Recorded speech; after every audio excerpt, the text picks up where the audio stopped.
présenter les 10 points clés de mon programme de démondialisation. Et lorsque l'on parle de démondialisation, bien entendu, on fait référence à la mondialisation. Mais pas n'importe quelle mondialisation. Il s'agit de la mondialisation néolibérale. Je rappelle en un mot, ou plutôt en 3 mots, ce que représente la mondialisation néolibérale. C'est l'instauration d'un régime politique, économique, juridique, culturel, qui s'est imposé à partir de 3 piliers. Le premier pilier, c'est la mise en place du libre-échange généralisé, libre-échange qui n'est pas une affaire nouvelle. On connaît le libre-échange depuis très longtemps. Mais là, il y a une différence, parce que ce ne sont plus seulement les marchandises qui s'échangent, qui se mettent en concurrence, ce sont les États, les pays et les régimes sociaux, fiscaux, environnementaux de ces pays qui se trouvent en concurrence, concurrence qui a pour but de baisser les coûts, baisser le coût de l'environnement, de la protection de l'environnement, baisser le coût du travail, baisser le coût de la fiscalité sur les grandes entreprises.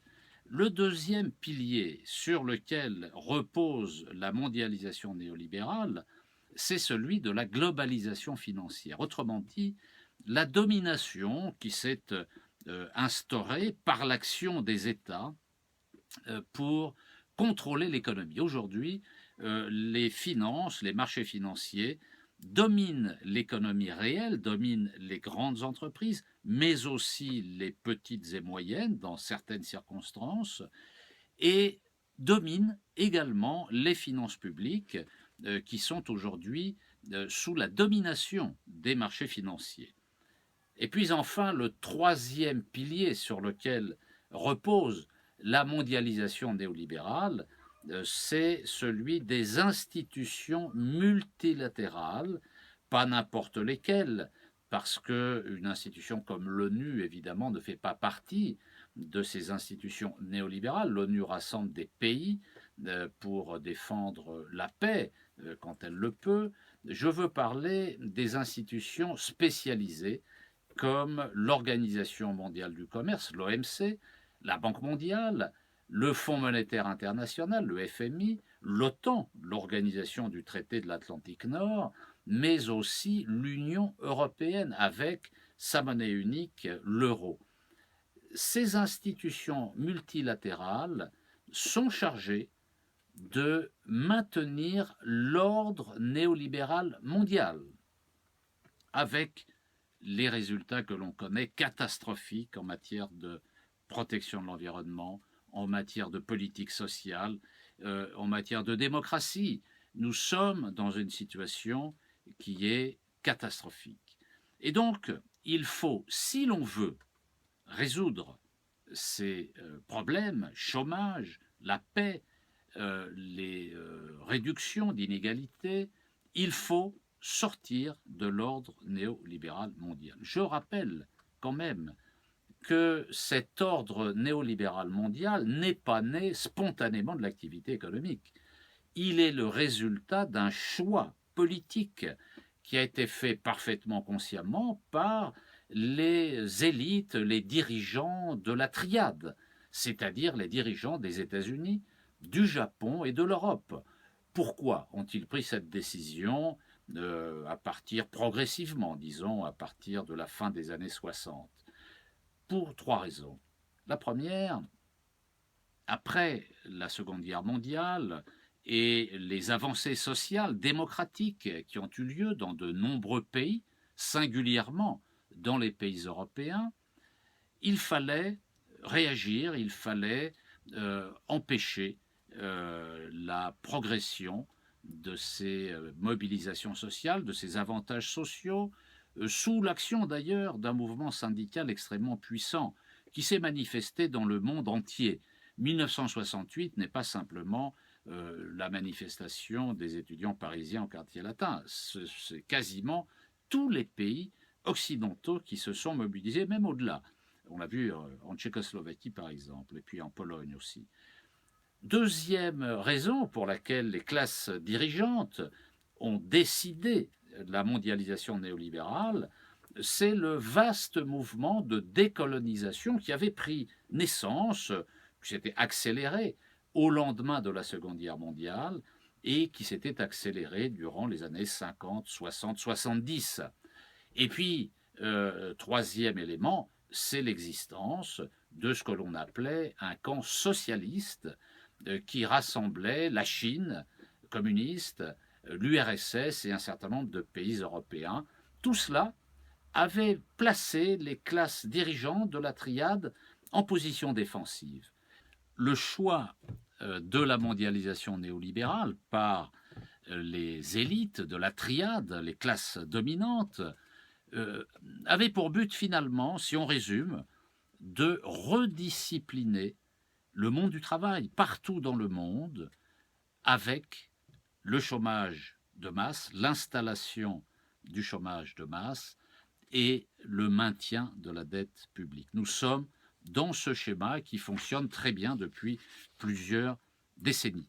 Par conséquent, le programme de mondialisation que je mets en débat a pour objectif de sortir de ce système, de sortir de l'ordre néolibéral mondial et de sortir de manière très particulière, parce qu'on entend souvent il faut que l'Europe fasse ceci, fasse cela, etc. Mais ça n'est pas possible, parce que l'Europe fait partie de l'ordre néolibéral mondial. Il faut donc sortir unilatéralement de l'ordre néolibéral mondial, c'est-à-dire pays par pays. Beaucoup vont dire, ou disent d'ailleurs, ça n'est pas possible, c'est le retour vers le nationalisme, ou je ne sais quoi. Non, il ne faut pas être défaitiste, il faut regarder les choses en face. Il ne faut pas se laisser impressionner par la difficulté de la tâche. Je ne dis pas que tout cela est facile, mais il n'y a pas d'autre chemin. On ne peut pas, à l'intérieur du système néolibéral, mener des politiques qui ne soient pas néolibérales, par définition. Donc, ce programme sert à scier les piliers du néolibéralisme en France. Bien entendu, nous n'avons pas la prétention de changer l'ordre mondial. Nous voulons simplement que la France ait un rôle particulier, une voie particulière, comme elle l'a fait dans son histoire, et que ceci suscite des vocations. Un effet boule de neige peut se produire pour soutenir, pas simplement soutenir la France, mais que d'autres pays se libèrent, redeviennent libres, souverains. Alors, les 10 points clés, j'y viens. Le premier est évident, il tombe sous le sens, c'est d'annuler, d'abroger toutes les lois, toutes les réformes d'inspiration néolibérale qui ont été prises ces 40 dernières années. L'une des dernières en date, peut-être la plus symbolique, c'est la loi travail de Madame El Khomri. Eh bien, cette loi doit être absolument abrogée. Deuxième point clé, reconquérir la souveraineté de la France dans les domaines politiques, militaires, diplomatiques, en sortant de l'Union européenne et de l'euro, mais aussi de l'OTAN, en démondialisant, pour bâtir de nouvelles relations internationales fondées sur la coopération, l'amitié entre les peuples, le co-développement. Troisième point clé, reconquérir la souveraineté monétaire et financière de la France en sortant de l'euro, en démantelant les marchés financiers à l'échelle de la France, parce que bien entendu, on ne peut pas avoir là non plus la prétention de vouloir à nous tout seuls démanteler les marchés financiers à l'échelle mondiale. Et s'il fallait attendre qu'il se passe quelque chose à l'échelle mondiale pour démanteler les marchés financiers, eh bien, nous attendrions longtemps.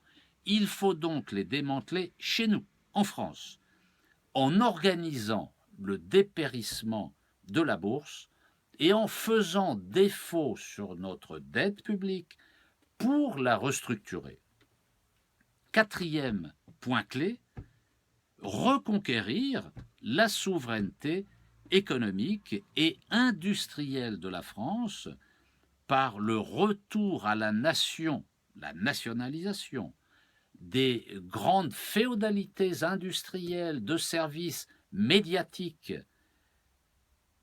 qui dominent aujourd'hui par des mesures protectionnistes dans le cadre de la charte de la Havane de 1948. Je vais avoir l'occasion de m'expliquer sur ce point, et également par une mutation écologique du mode écologique, social et démocratique des modes de production et de consommation. Cinquième point clé, reconquérir la souveraineté fiscale de notre pays, condition nécessaire évidemment pour faire basculer le partage de la valeur ajoutée en faveur du travail et construire des politiques d'égalité. En fait, c'est faire baisser les profits des grandes entreprises pour répartir la richesse parmi le peuple. Sixième point clé, supprimer définitivement et rapidement, ça peut surprendre, mais j'insiste sur ce point, supprimer définitivement et rapidement le chômage et la précarité, les deux ensemble, en instaurant le droit opposable à l'emploi, un vrai droit opposable à l'emploi, l'État étant l'employeur en dernier ressort, et en réindustrialisant notre pays. Septième point clé, restaurer, refonder et élargir la sécurité sociale et tous les services publics pour garantir la justice sociale. Huitième point clé, bien vivre dans une société qui préserve la biodiversité et les ressources fossiles, tout en assurant son autonomie alimentaire par le développement de l'agriculture paysanne et, bien sûr, son autonomie énergétique par une sortie progressive du nucléaire. Neuvième point clé, refonder l'instruction publique, développer la recherche, promouvoir la langue et la culture française.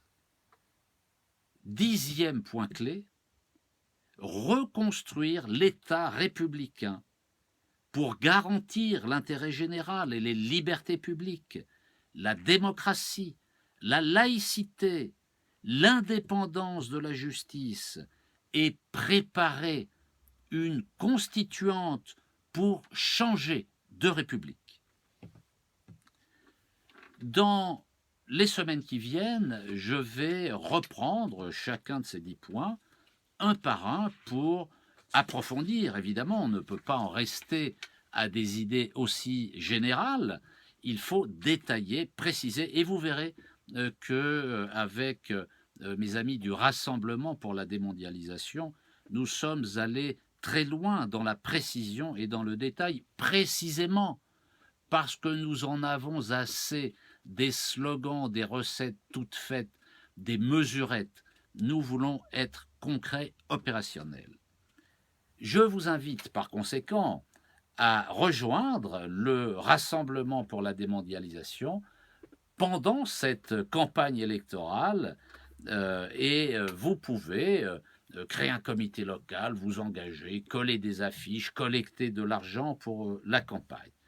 Pour vous inscrire, allez sur mon site internet ou sur mon compte Facebook.